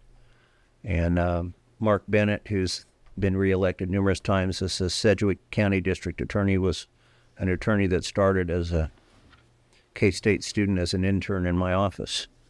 Robin Graham, who's the Assistant United States Attorney on Fort Riley, is likewise someone who started in my office as an intern and I mentored. And it would be my goal to lead by example. For places I've worked, I'm usually the first one there and the last one to go home at night. And I'm totally dedicated to what I do. And that would be my style. And I've also had the conversation with Ms. Shook, and concerning the people that are there, I have no plans to change who's in the office. I assume if they're there and they've been there a long time, they're good at their jobs. I'm not a person that comes in and quote-unquote cleans house. That's never been my style. But I want to lead by example, and I think that's important. And that example, in terms of a prosecutor, means someone who will take the tough cases, go to court, do the preparation, and get the result that you need to get in front of a jury. And that is a skill. And I've taught trial advocacy as an adjunct at Washburn and created trial programs. When I was securities commissioner, we even did one nationwide. So I'm used to training people. I'm used to working with people, and I like to lead by example. Thank you. Thanks. So I've mentioned it before.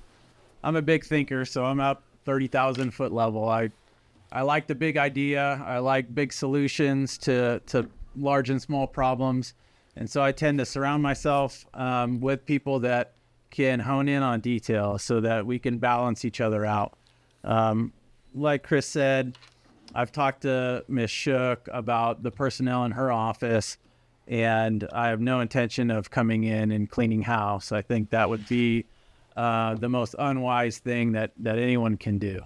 My management style is one where we're all equals. And so even though the buck stops with the county attorney, I realize that you need everyone in the office to make the county attorney's office run as efficiently as possible, and run in a respected way. And so what we've seen with the justice system recently is that lawyers and judges are probably not being respected as much as they should be because of, the things that are in the news, right? And I don't want it to be that way for Pottawatomie County. I don't want to be the person that is getting all of the glory. I would rather my team get the glory. And part of that is going to be collaboration within the four walls of the office. And then it's going to be collaboration with the other jurisdictions that we have surrounding our county. Because as y'all know, crime doesn't know borders, right? And we've talked a little bit about that tonight in a different economic sense. But just maintaining the good relationships that I have with the surrounding jurisdictions will help to ensure that we're all on the same page. We're doing this together. We're maintaining and creating the safest Pottawatomie County as we can, and we're maintaining the integrity of the judicial system. Thank you. Good. So I feel very fortunate at the Sheriff's Office. We have a number of great leaders. One of my jobs as undersheriff is being directly responsible for our jail captain, dispatch supervisor, investigations captain, our records department, our administrative captain, and our patrol captain. Each of them is a unique individual, and in order to get the best out of them, what works for one doesn't necessarily work for the other. So I think as a leader, it's imperative that you find out what does that person need to succeed. We always talk about we don't want to throw rocks, we want to throw life preservers, whether it's a deputy, whether it's somebody who's been at the office for 20 some years. If they're struggling, what can we do to help them? And that's a little bit of how I handle management. As a leader, I want to lead from the front. I think most everybody probably up here feels that same way. I'm not looking for credit or glory or anything like that, but I want to pull people forward rather than push them forward. So just helping people, putting them in the best position to succeed makes our community stronger. I think that's been proven time and time again, and that's the best way to go about having a successful sergeant or sheriff's office and having a successful law enforcement agency in our community. Thank you. Testing. Derek. So I'm in a unique experience in which I've presently been leading and managing the organization that I'm a part of. When I first came to the St. Mary's Police Department, it was in pretty rough shape. It had outdated equipment. It didn't have a whole lot of respect and trustworthiness within the community. It really didn't have a mission and a focus. It really had lost its bearing and its compass on what it was really supposed to do as a police agency. I've said it many times before, especially for the public, it's important to point out that policing agencies are the most visible form of the government. They really represent the community. They are made up of the community. The men and women are in the community. And that's definitely something that shouldn't be taken lightly. I've had experience in every facet of organizing, planning, researching, building bridges with other neighboring jurisdictions, working closely with them, on cases, and also actually imparting what that vision is and motivating this new generation. I have a new rookie officer now that we are training. He is a very good officer. Every facet of that, because I strongly believe my leadership philosophy is leadership should, from the very beginning, be understood to be a sacrifice. Everything you're doing as a leader is in order to give those below you the capability and the understanding of what it is they should be doing and how they should be serving the public. I've always embodied that. I've always done it. by completely leading by example. I've never asked my men and women to do anything that I personally wouldn't do. I don't spend time in the office. I like being and driving around, interacting with the public. That's the same thing I would do if I were elected sheriff. Officers are for checking emails. I want to be out and seeing and meeting with everybody, society. In my own community, they know they can call, they can approach me. I go to the businesses, I check in on them, because to me, that level of involvement to really know who your official is and that they truly care to me is absolutely invaluable, and that's the reason to really do this. Thank you. Don't worry, those people taking that found they're not professional weatherman anymore. They just do it part-time. The stuff that Kansas people would go send out their court to watch is west of Salina still, so you're see. Oh, yeah, you said that last week too. Yes, specifically, Ale was coming. That's the camera somewhere. There's a cupcake. Right on the money. I guess to see what weather people don't go out to watch. It's really but like That's siren. What's that? Yeah. So we'll sneak into a few of the questions from the audience and try to do my best during some of the earlier questions to get versions of some of that stuff in. That way, it wasn't too many repeats. We'll start with our sheriff and our attorney candidates, and we'll let John start this one. Your thoughts on the application and enforcement of red flag laws? You're going to have to explain, because I believe it's for getting flagged for someone to try to take a gun away. green flag. Yeah. Oh, like mental health check? Oh, I got you. If I got a grudge against my neighbor, I say, I called in, he's got a gun over there and he's mentally ill. Yeah. All right. So we need to keep the public safe, but we need to balance that with the responsible gun owners and law owners. And my position is Second Amendment rights and upholding the Constitution is the most important thing here. There's always going to be bad people, and there are always going to be criminals. And I think a lot of people want to throw, in cancel culture times, they want to throw the baby out with the bathwater. Hyper focus on small things to create an issue out of something that shouldn't be an issue. And so at the end of the day, I am going to stand with law enforcement. I'm going to stand with responsible citizens. I'm going to stand up for gun rights because that's what I believe in. Great, thanks. Great.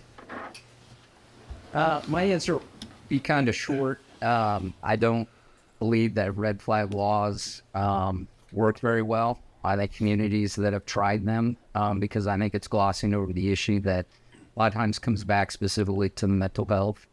What we can do before we get to that point. There are some instances where somebody else may be in danger. As was mentioned, a neighbor calling in. That's kind of our job to sort through the facts. Just because somebody calls in and says something, we always say there are two sides to a story, and we got to figure out both sides. We don't like to take guns, even when we have to, whether it's a criminal charge or a mental health. When it comes to mental health issues, we a lot of times work with family members. A lot of times family is involved in this, and there are alternatives because, quite frankly, we don't want those firearms sitting in our evidence room. Each situation's unique. Like I said, I don't see where those have worked, where there have been success stories with those. I'm a strong supporter of the Second Amendment. I own multiple firearms. I have no interest in the government getting more involved in that or taking those rights away. But that's why we try to look for alternatives. What can we do, again, to make our community safer and work with family members that may have the concerns as to why that person's having a mental health breakdown. And again, we got to make sure we get both sides of the story. Thank you. Sure. I am a very, very strong believer in the Second Amendment. If it's not written in there, I would say no to red flag. I know about it. I've seen it. I mean, you don't want to use the term never, but I mean, it's been, especially here in Kansas, I think one time had ever actually seen something where it became an issue or was something that was floated at an agency. This was over at Riley County. I believe an armed society is a polite society. I've always lived in states that have been open carry or they've allowed concealed carry. Here locally in Pottawatomie County, I'm part of the gun culture. I have previously done community range days for the citizens over in St. Mary's, where they've been able to come and basically while we've been there in order to kind of be part of a class and kind of a community event, do some firearm instruction. Again, I mean, I'd be hard pressed to find a situation that could likely not be resolved just with routine mental health response. So yeah, that would be, I would be opposed to it. I'd be against it. Chris. My opinion is if they were going to have gun control, the only time it would have been able to work is maybe when people were getting off the Mayflower. I mean, we have guns. We have a right to have guns. I'm a gun owner. For a year, I carried a .357 in a shoulder holster and wore a bulletproof vest back and forth to work because I had an assistant who was shot. And the only thing that saved him was his badge and his wallet, which we used to make fun of him for having a drug task force badge, but that's what saved him. We all make choices about things. And the Second Amendment is one that is very important to protecting the other amendments. But we also have restrictions. We wouldn't let people carry around little nuclear weapons in a suitcase. We just wouldn't let them do that. So the question isn't whether we're going to have any restrictions. The question is, where are those restrictions going to be? And if you're going to have anything that looks like a red flag law, make sure that people that need to be in the system are in the system and people have access to it. And sometimes I see these things exercised. One's the Lautenberg Amendment. Anybody who gets a military person who gets a conviction for a domestic violence offense, even if a weapon wasn't used and their house is full of weapons, they're not going to be able to have a gun ever, go hunting or do anything. They also lose their combat MOS, which means if you're a career military person, you're going to lose your ability to retire. And it doesn't take very many of those for women who are victims to say, just like pro football players, am I going to report this or am I not going to report it? Because if I do, somebody's going to lose their job and everything that I have in my life is going to go away. So we need to be very careful when we have these kind of rules, and it needs to be a workable system. If we have somebody who has been certified to be mentally ill on numerous occasions, who has history of violent threats, violent acts, we have to have a system where people have access to that and know. My brother's girlfriend recently committed suicide. He's 10 years older than I am. She did it with a gun. There was absolutely nothing about her history that would have led anyone to believe that was going to happen or would have prevented her from buying a gun, which is what she did. So I think we need to be rational and recognize this decision. It's a question of where we draw the line, how we draw the line, and if you're going to do it in a system which is set up to fail, don't bother. That would be my position. Thank you. For our commissioner candidates, and we'll start down with Judd, what do you see as the top infrastructure priority for District 4? Top infrastructure priority. Well, so there's going to be a lot of good things that people would go to. We talked about, 24 going into Manhattan and East Gateway. You'll hear us talk about 24 and Flush. You're talking about a bridge into Manhattan, and those are great. Problem is that all involves somebody else to help make that decision, whether it's Riley County, KDOT, whatever it may be. Me, what I'm most interested in, and I should probably say this because I didn't get a chance to begin because I thought I'd have another chance to say it, but we moved here in 2011. My wife, who's here, and our two daughters, they graduated from Rock Creek, and I can tell you every time I had to drive on Flush Road to Rock Creek, I hated it. Every time I go up there to do a broadcast now, I hate it. I would like to see where Flush Road falls on the planning for road maintenance. I'd like to see Flush be flatter, wider, safer. But if there's other county roads that fall into that may be more needed, and there's data to back that up, that's great. But me personally, I would really like to see Flush Road safer because we continue to develop along it. The school's getting bigger. The median age of drivers on that road is probably 17 or 18. The other thing to keep in mind is that now that if the middle school is up there, we have 10, 11, 12-year-olds on buses going up there. The buses are about as wide as the lanes are. Rock Creek's moving to a new league. We are now going to have bigger schools, more fans, more students traveling on that road, and they're going to be coming out of Westmoreland as well. We'll have Concordia, Clay Center, Marysville. They're going to be coming north out of Westmoreland on Flush Road. We're going to have Abilene and Chapman. They're going to be coming north on it. They're not familiar with those roads as some of the people around here. If I'm on the commission, I really don't want to be on the commission when there's a bus accident or there's a child death to say, yeah, well, we just didn't get around to it. So that'd be one of my first priorities as far as infrastructure and what we can do within the county and the decision that our county can make alone. Thank you. The thing that's sort of upsetting to me, they come up with it in 2009 and there really hasn't been a lot done with it. They should have been more aggressive on the situation. There's some places where, you can put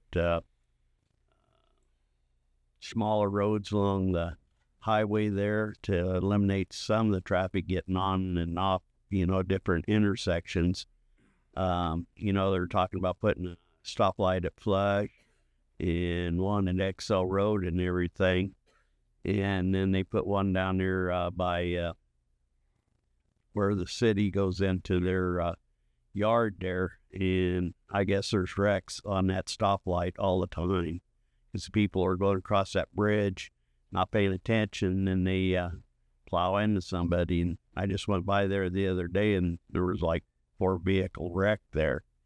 So anyway, I think instead of trying to keep pushing it backwards like sometimes it happens, I think we need to be aggressive on that and come up with some kind of, if we have to go with a bypass or north there on Martell Road or whatever, we need to get that traffic off of 24.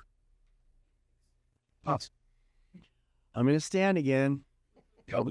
Thank you for standing over there. I don't have a choice.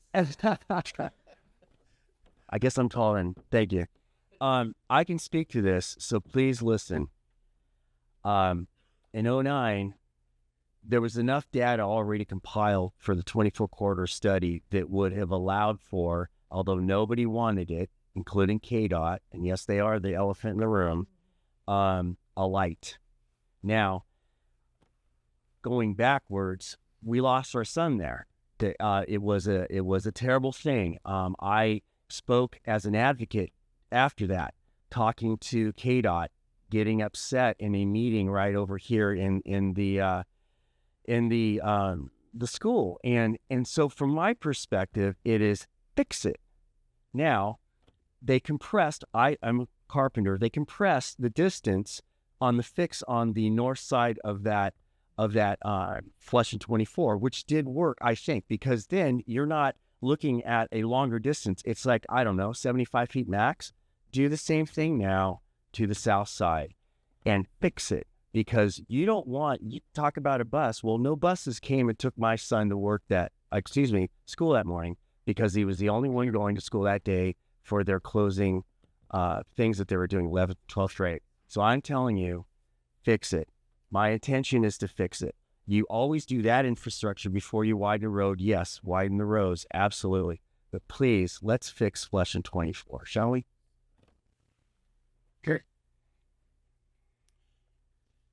My turn? I'm going to stay with two things I really wanted to push was, and why I'm here, was the state really pushing to 6-lane Manhattan, or Highway 24 in Manhattan. I listen to my wife drive after she drives that to work and back, the way people drive. Half of it's probably the technique that people use for driving. They want to get there faster.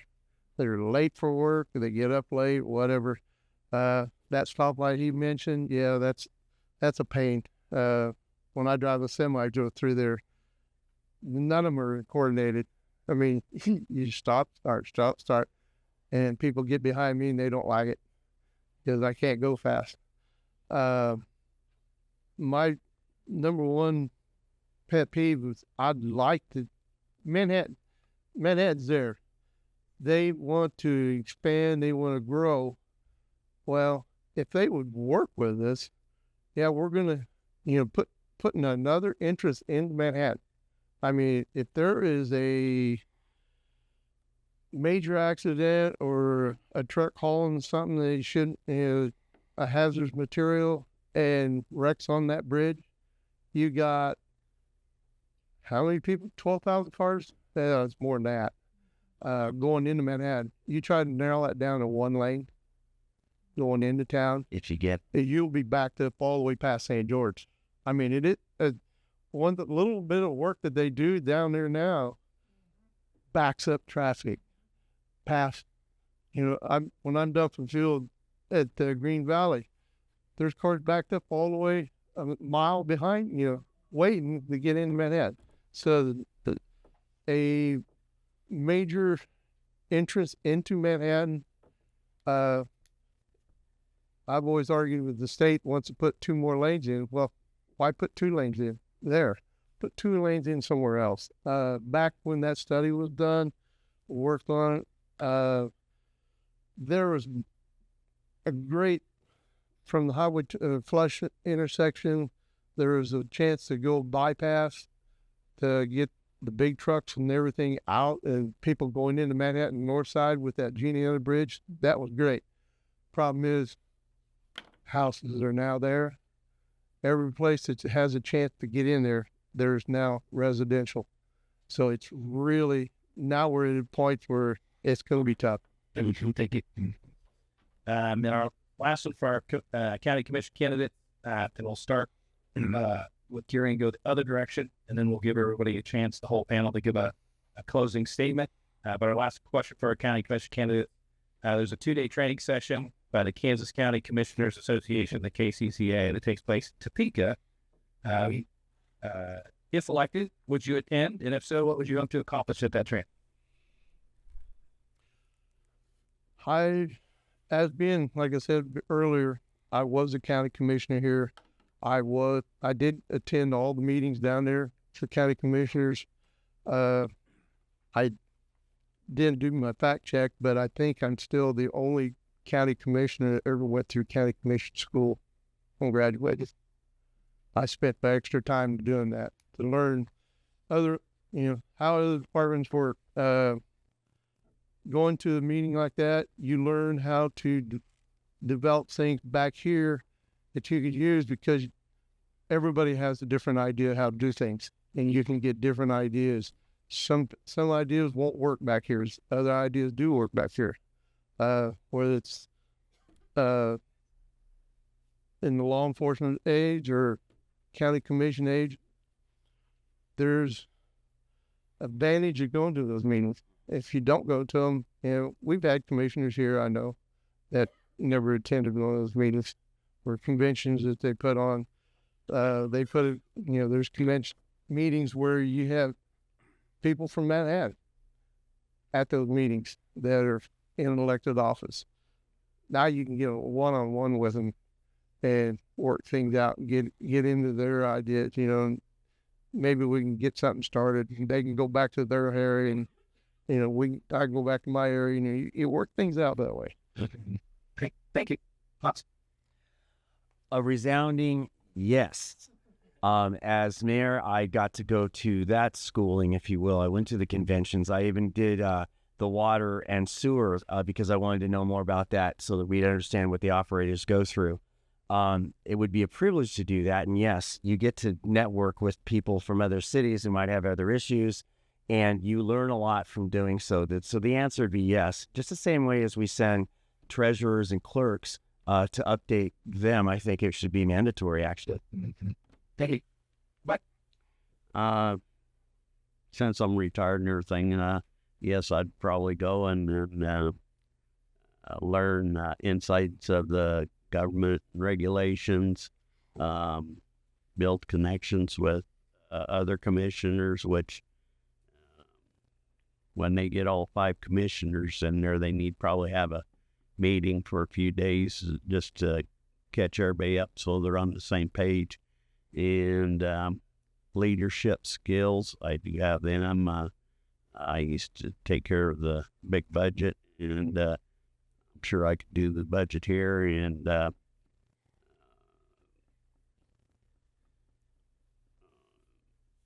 where I could probably take care of conflicts and that. If you go through my deal there, it's got classes that I've went to for human resources and EEO policies and everything that deals with the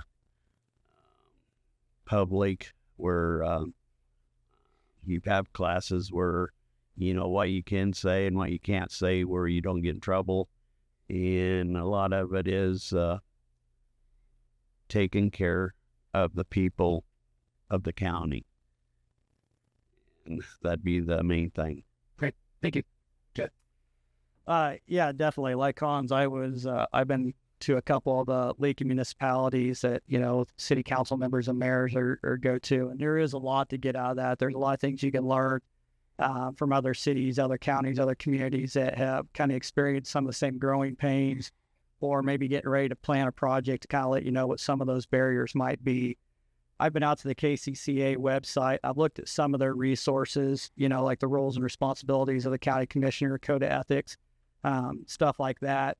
I think the thing that's really important for anybody that's going to be going on, and that for everybody to kind of think about, is that there is a very legitimate chance that there will be 4 county commissioners on our new commission that have very little to no experience whatsoever in government, particularly at that level. So I think it'd be advantageous for any of us to go to that and kind of learn as much as we can, because, you know, I think all of us think we're pretty smart. I think I'm a pretty smart man, but I'm smart enough to know that I don't know everything. And there's a lot of things out there to learn, and roles and responsibilities, and exactly how to work with other committees and other departments. So I think it would be good for anybody that's coming in on our new commission to do that, with the idea that there could be 4 brand new folks on that. So Thank you. We're going to go back through and give everybody a chance to give a closing statement. With some of the folks that may not been here whenever we started everything, I would highly recommend remind everyone name, office you're running for, and why you're running, kind of some last moments or policy things that you'd like to kind of highlight. Any of that stuff's fine. We'll give you each 3 minutes, and we'll start on this end instead. And if you want to stand for all of that, stand for whatever you like, but to make sure you project it all the way to the back of the room. And let's start right here. Yeah. So again, I'm Doug Adams. I'm running, and a lifelong Republican, running for sheriff, and with the sheriff's office now 20 plus years, 22 plus years. I've had a variety of leadership roles within the sheriff's office. I've held a variety of training roles. When I first started, the very first thing I learned about Pottawatomie County is we got a big county. It's 862 square miles. It is numerous small communities, medium-sized communities, and large communities that all are very unique. They present their own challenges. They present their own positives. Sometimes they present their own negatives. We sit between 2 huge population areas in the Manhattan area and Topeka area. We sometimes joke we feel like we're keeping the walls at bay to keep people from spilling over. And that's part of our job. We want to keep the community safe. As undersheriff, and Sheriff Shane Yeager has been very good with all his leadership employees to keep us involved in the running of the sheriff's office. Take budget, for instance. That's a huge ordeal. We are to be the best stewards of the taxpayer dollars that we can. We don't want to spend on frivolous items. We talk about often what is a need versus a want. We may want something, but do we really need it? Can we afford this? We don't want to get into situations where we're spending beyond our needs. So we're very cognizant of that, and that takes a lot to come out with a budget that is as minimal of an increase or impact that we can, and present that to the county administration so that they can go to the county commissioners. That's always a hot topic, is when it comes to budget. We have 65 plus employees. It's a very large sheriff's office here in the state of Kansas. As sheriff, I've kind of touched on them. Some of my priorities, I do see mental health being the biggest non-criminal issue that we are dealing with. Wait times in hospitals, that takes officers off the street. takes resources out of the public, and we work to work around those, but it poses challenges. So what can we do better to offer better service to our citizens, and what can we do to better provide for those people in need? I talked earlier extensively on the fight against illegal drugs. Again, that's going to be an ongoing deal. We've had deaths in the county from fentanyl. We need to do everything we can that includes educating our public and children. Somebody had mentioned earlier about going to schools. We've done that. I started as a school resource officer. I did it back then. We've done it up here with fentanyl. We need to make sure kids know the dangers that are out there. And then finally, community engagement. That's a big part. I want to be a trusted friend. The sheriff's office be a trusted friend to everybody out there. So I appreciate your vote. It's August 6th for the primary, and thank you for your time. Thank you for coming out. Yep. Here. I'm going to try this standing thing. You said supposed to. Me too. I'm afraid I didn't quite. You said watch your head when you get it. So I'm Derek Sid, Republican candidate for Pottawatomie County Sheriff. Basically, with me, you're going to have a lot of what I talked about. You're going to have a proven leader, somebody who has actually served in that leadership role within an agency. Somebody who has pretty much from every element of an agency, who's worked in large agencies and understood those complexities and what are some of the ideas that are within those agencies, which is pretty much what we're dealing with here. We have a very populous southern corridor. It's having a lot of complexities, a lot of growing pains, things that from a law enforcement perspective, what is that going to look like in 5 or even 10 years? With rural, I mean, I work in a small agency. I understand and I strongly support. I've always reached out and been the kind of leader that, hey, what are my small agency partners? What do they need from me? You know, I'm not a very big agency, but definitely if there's equipment that they're wanting or training, I've always built those bridges because to me, kind of like what John Paul was saying, it's one team, one fight. You know, we've all got to be together. We've all reached out to our multi-jurisdictional partners. I've always been really successful with that. And somebody who has weathered all the current crises that there have been in law enforcement. I was a sitting chief during everything, during COVID, during that silliness, opposing the mandates and the lockdowns. I was chief during BLM when all that was going on in the cities and the profession was having an identity crisis on whether or not we should be kneeling to mobs and stuff like that. I weathered those storms and I fought through them and I got my team motivated. I got my team to understand, hey, listen, this is the best profession, in my opinion, law enforcement on earth. We get to truly go out and serve and help people. And that is definitely something we should be proud of. That's something that we should not be catering to small minorities that are trying to change our way of life. I stood that line and I stood it. And at the same time, working respectfully and diligently with commissioners, budgets, everything. A lot of mail from the state, I'll tell you that. The state sends a lot of mail. And things that are being relevant to the community. That's another big one. Going out and being accessible to them, and at the same time being accessible to your officers and your people, not just, like I said, being somebody who is not approachable or somebody who people know in name only. So yeah, you know, again, a vote for me on August 6th is somebody who has been a professional, who has been a leader, somebody who has been in public service, somebody who definitely stands by their morals and their scruples. When like I've said from the very beginning, I was 17 and a half when I joined the military, and that was post 9/11. Because I saw there was a need. My parents immigrated. They were exiles. They were Cuban exiles. They fled communism. And the way I felt like I could repay back this country was I stood up and raised my right hand because I was like, yeah, it's time. I'm being asked. And that's what I feel right now in the position that I'm running for. So I'd appreciate your vote on August 6th. Thank you. Chris. Thank you. My name is Chris Biggs, and I'm a candidate for the Pottawatomie County Attorney's Office position, and I'm running based on my experience. I've handled cases that had trials that went on for 7 weeks and had hundreds of witnesses and several hundreds of exhibits. And in case you all don't know, if a prosecutor says the wrong thing at the wrong time, or evidence is admitted that shouldn't have gotten in, or maybe law enforcement didn't have the coaching they needed, or working together on some technical issue of search and seizure, you can lose cases. Of all the homicide cases I've done, I've never had one that was reversed on appeal.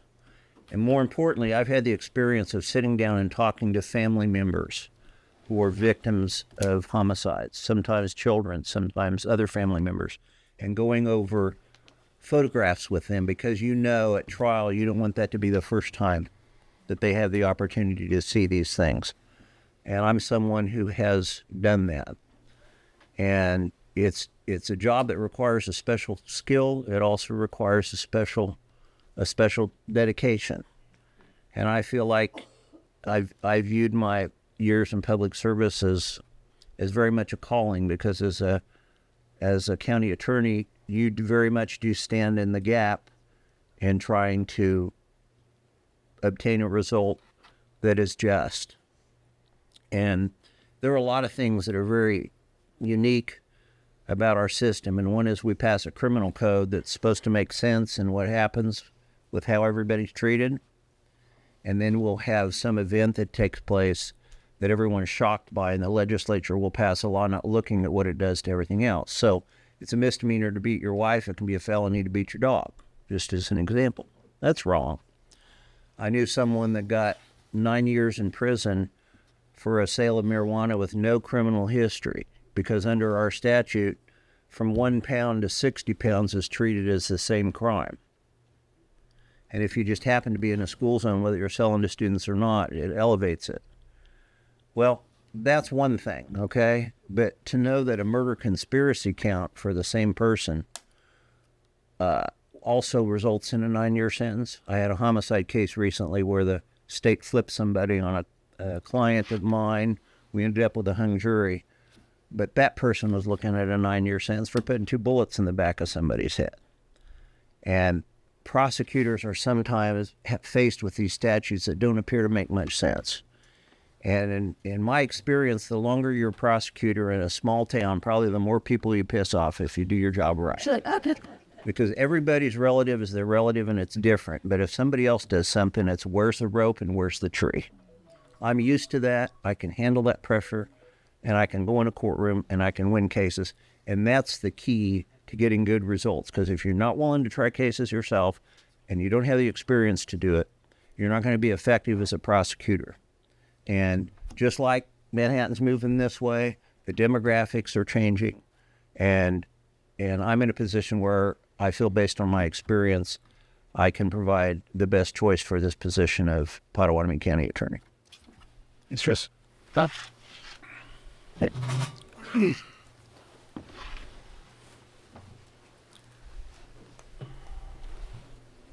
right, I'm John Paul Washburn. I'm the Republican candidate for county attorney. I'll remind everybody that I moved to Wamego for a purpose. I didn't have to move here, but I transplanted my family out of a very comfortable situation into an unknown and uncomfortable situation. And that's what I'm going to be doing in the county attorney's office. But I was not afraid to lead my family into an uncomfortable situation. And it's deemed to be the right choice. Prosecutors are more than just the cases that make the news. And the fact of the matter is, if you look at the statistics, the big cases are few and far between. A prosecutor has to efficiently run the office, and part of a prosecutor's role is to earn revenue for the county so that the office can run. A lot of that is managing daily traffic cases, DUIs, lower level offenses. And my stance is I'm going to be firm but fair on crime. I'm not going to give favors to anyone.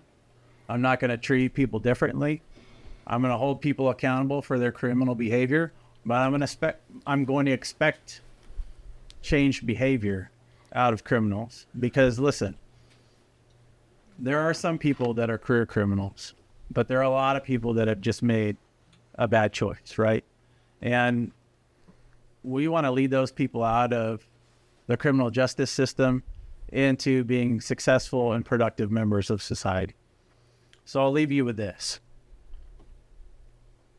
I've been in practice for 17 years, but I've known that I've wanted to be an attorney since 8th grade. We were reading about Dred Scott. We read To Kill a Mockingbird, and just something inside of me said, hey, you want to go help people. You want to be a voice to those that don't have the voice. And so for 17 years, I've represented criminal defendants who could not afford an attorney. I've represented parents who can't afford an attorney when their kids have been taken into to the foster care system. I've done other levels of work for people who are under guardianship and conservatorship cases because they're incapacitated. So I've seen that side of the law. I've represented murderers. I've represented molesters. And I've got the lived experience of being a victim of crime.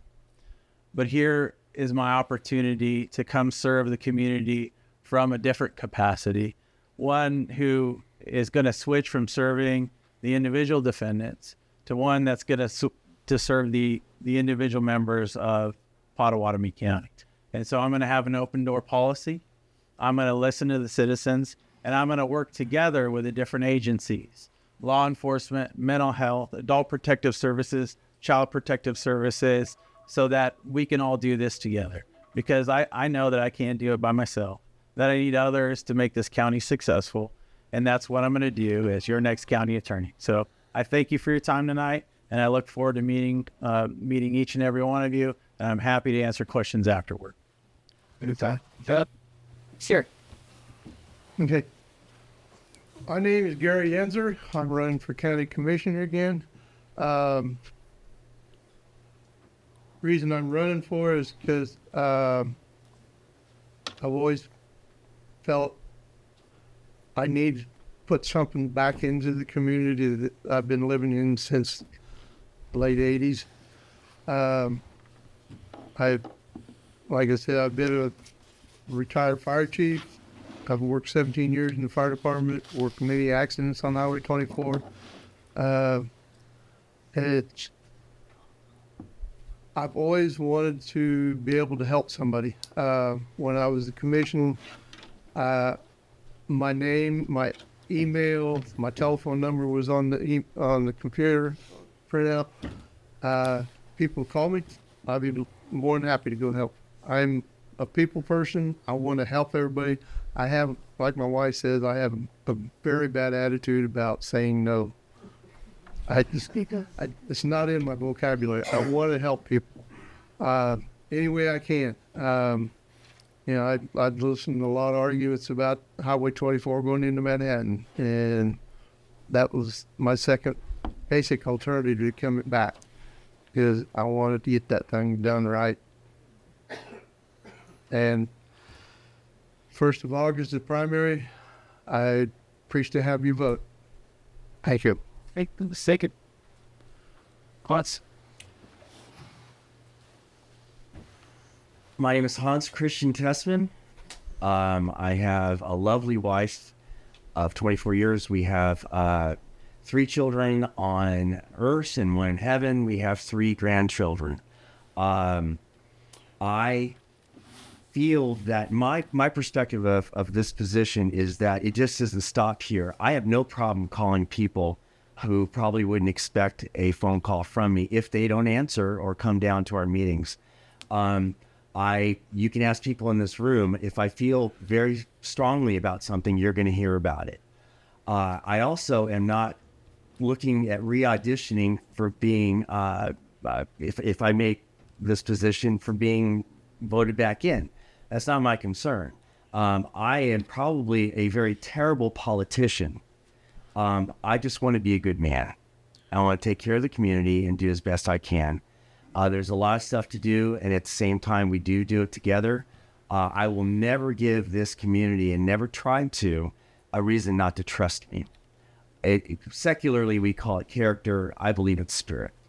I will always be representative of everyone, no matter what level of income they have or what they're going through in this community and communities that we will be dealing with.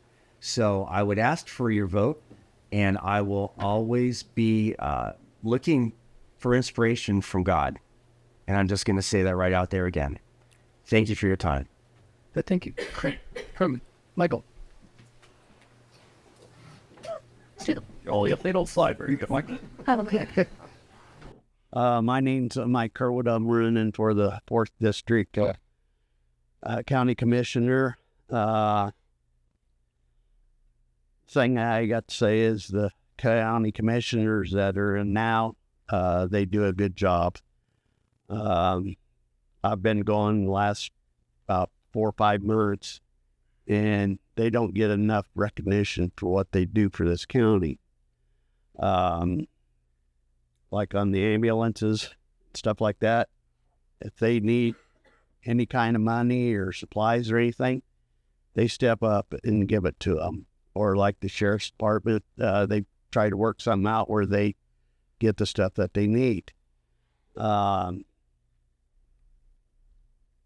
started working on the railroad in 1978, and I don't know if you guys have ever watched Hell on Wheels. That's the way it was when I first started. People had guns out there, knives. It was a pretty rough life for a while. And since I'm retired, I can probably spend 10 to 50% of my time out in the field, because I know our roads need some major help on them. And I brought it up to them how to grade them once, and they didn't want to hear that. And I was looking at trying to put like it wasn't a GPS, but it's a telematics, where the operator just sits in there and he pretty much all he's got to do is make sure that the machine doesn't do anything wrong, and they'll do all the grading and everything by itself. So anyway, yeah, it costs a little bit more money, but anyway, I think it would help the roads out a lot. And I noticed a lot of the roads don't have any ditches either, and we need to do something with that. So anyway, I appreciate your vote. And this is the first time in about 16, 17 years I've ever spoken in front of everybody. So I know I didn't do the best, but anyway, I appreciate it. Thank you. Good. Well, thank you. I'll stand in a couple hours. I'm Judd McCormick. I'm an independent running for county commission. I saved that to the end because I wanted everybody to get a chance to actually know me for who I was and not actually have a political party tied to it. Regardless of whether I win or not November 5th, I'm still going to be a participant of the St. George City Council. I'm still going to be a participant of the County Planning Commission.